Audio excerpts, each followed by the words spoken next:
Now, you knew I had to have a Lord of the Rings reference in this sermon. So this is for you, Tim. You remember when Aragorn dies and they lay his body in state in Gondor? And there, recumbent, is the king. And you remember what Tolkien says? Then a great beauty was revealed in him, so that all who after came there looked on him in wonder, and they saw that the grace of his youth and the valor of his manhood and the wisdom and majesty of his age were blended together. And long there he laid, an image of the kings of men in glory, undimmed before the breaking of the world.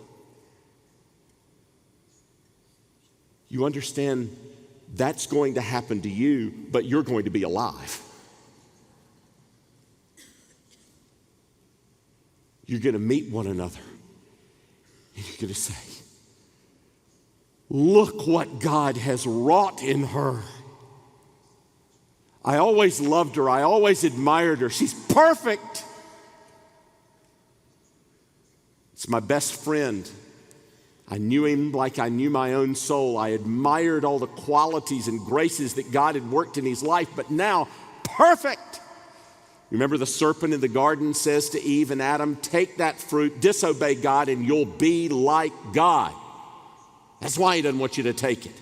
And what should they have said? What do you mean we'll be like God? We already are like God. Go back and read chapter 1 of Genesis, Satan. We are created in the image and likeness of God. We, Eve and Adam, are like God. And when they took the fruit, did they become more like God? No. They became less like God. The image was not erased, but it was effaced.